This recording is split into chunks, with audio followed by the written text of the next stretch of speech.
Just another routine mission. Why do they always say that before a mission? Of course it's routine. You haven't done anything yet. It's everything that happens along the way. The choices you make, the paths you choose, that turn the routine into anything but. Of course, that's how it started.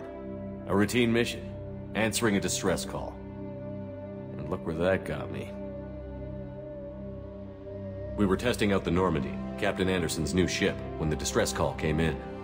An Alliance patrol on Eden Prime had been attacked. They'd seen something they couldn't explain. And whatever it was massive. I hit the ground with my lieutenant, Kaidan Alenko. A good kid, loyal, by the book, with a talent for biotics. We came across the lone survivor of the patrol, Gunnery Chief Ashley Williams. A soldier to the core. Tough, disciplined, ready to take on whatever came her way. Ashley joined up with us and took us to the spot where she lost her squad. That's when we saw it. The ship.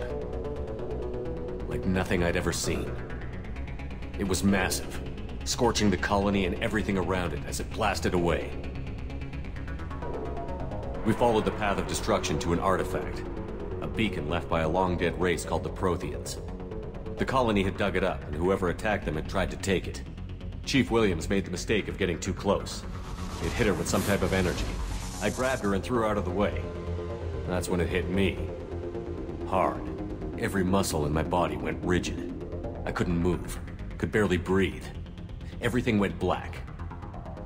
And then I saw something. A vision. Dream. Nightmare.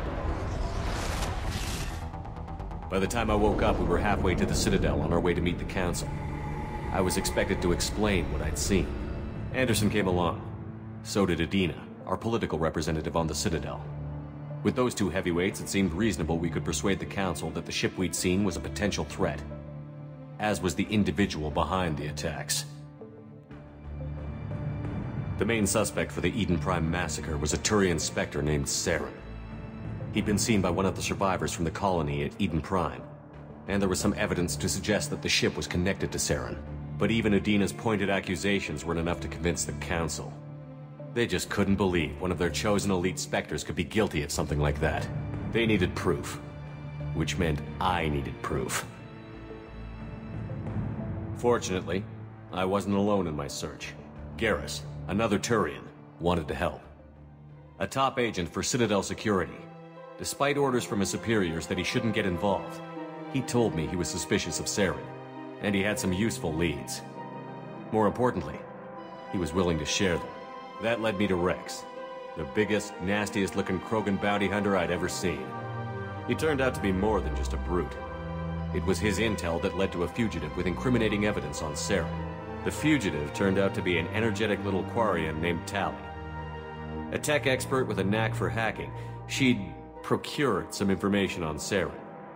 Evidence that proved Saren was dirty. Tali's evidence proved that Saren was responsible for the massacre on Eden Prime, and that the immense warship we'd spotted was in fact Saren's flagship.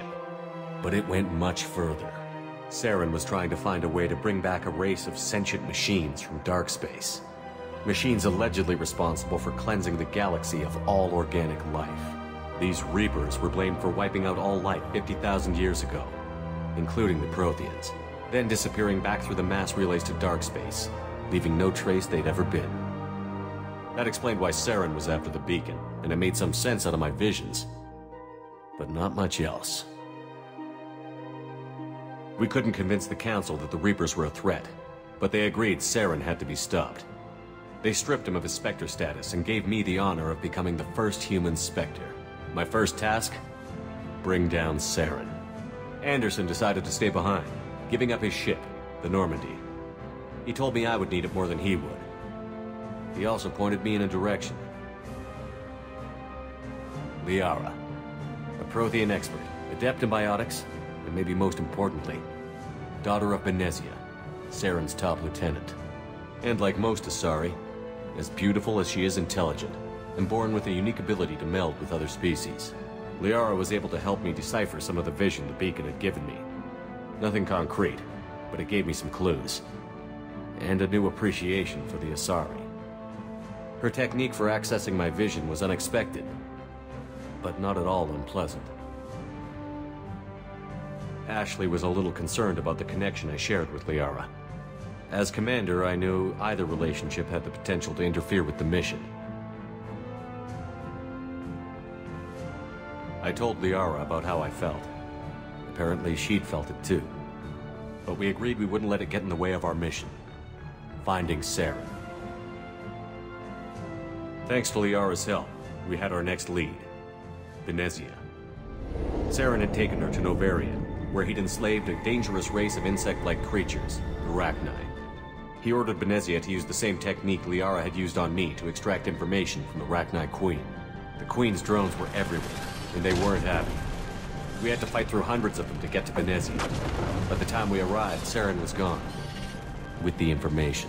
I tried to reason with Benezia, but Saren had indoctrinated her. He had somehow acquired the ability to control people's actions and wills. Benezia wouldn't surrender, and Liara was forced to watch her mother die in her arms. And I was left with an angry, dangerous Rachni Queen to deal with. She claimed her drones would do no harm if I released her. But the Rachni had terrorized the galaxy before.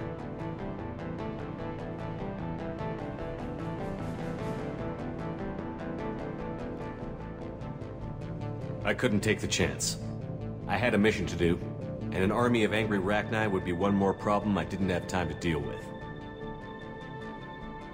With Saren's top lieutenant dead, he was quickly running out of time and places to hide. I tracked him down at his base on Vermeer, but we soon learned it was more than a base of operations. It was a breeding ground.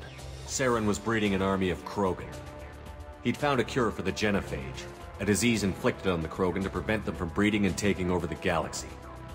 But the Krogan Saren was breeding were slaves, mindless beasts that obeyed Saren's will. I had to destroy the base, and all its research. Rex disagreed. Violently. Rex wanted the genophage cure for his people. I tried to convince him to help me destroy it, that these Krogan weren't real. But he wouldn't back down. Fortunately, Rex is smarter than he looks. He realized this wasn't the way to help his people, and that Saren was the real threat. When we finally got to the center of the base, I realized just how close Saren was to completing his plan. He was already in communication with the Reapers. Sovereign, Saren's flagship we'd all assumed was just a ship, was a Reaper. It spoke to me, threatened me. I could feel the menace it had for every living thing. It wanted me dead. It wanted us all dead. And I knew it was capable of doing just that. What I couldn't understand was why Saren would help it. But there was no time to think about it. Sovereign knew where we were. We had to destroy the base and get the hell out. I split up my team in 2 squads, sending Ash with one and Kaidan with the other as a distraction. We had a nuke, and we planned to use it. Before we could detonate the bomb, Saren showed up. We fought. I stalled him to make time for my team. And in talking to him, I realized the truth. It wasn't Saren who was indoctrinating everyone. It was Sovereign.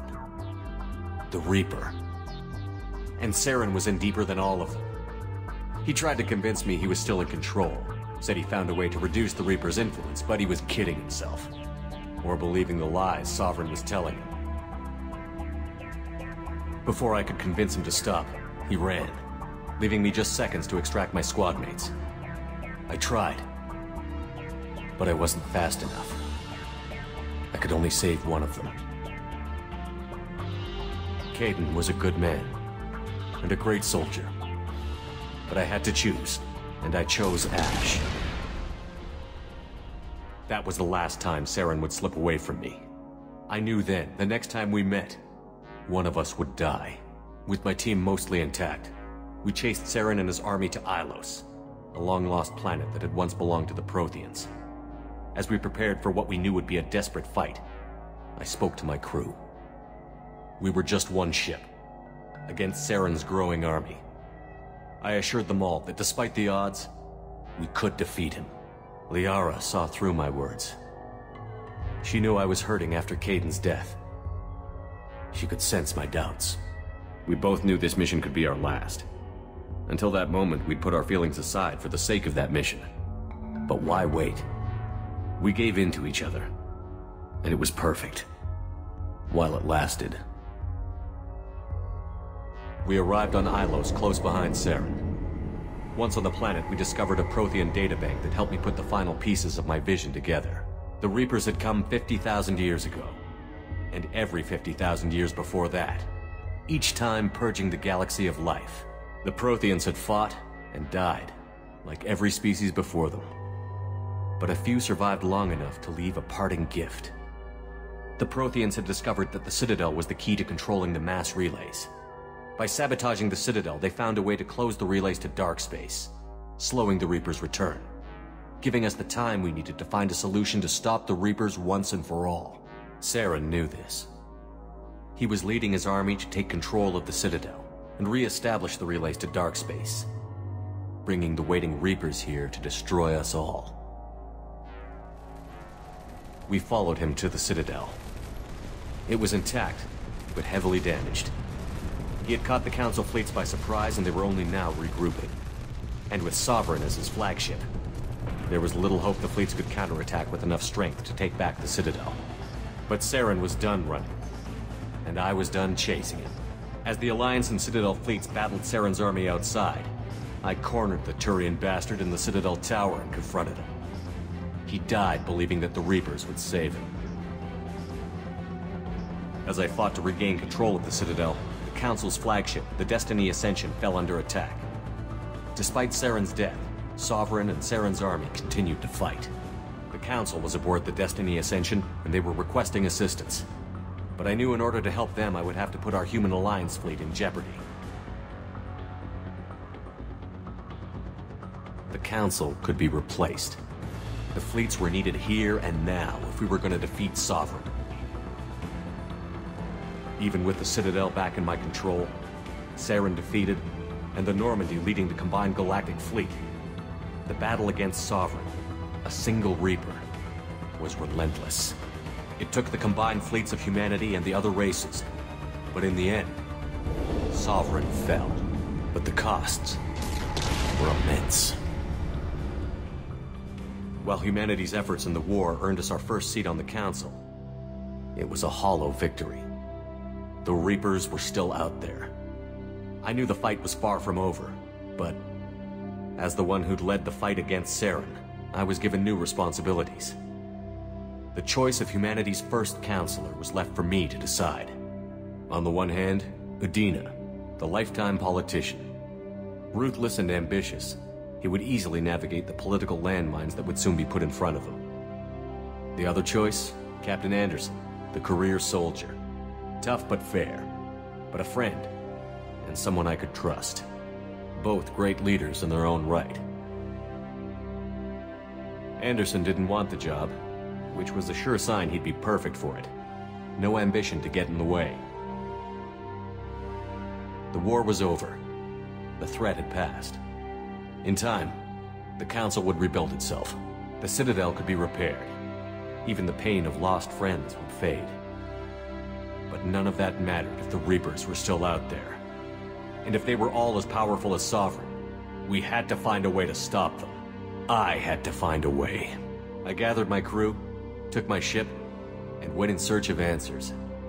Officially, the Council would only say I was assigned to cleanup duty, rooting out any remnants of Saren's army. Just another routine mission.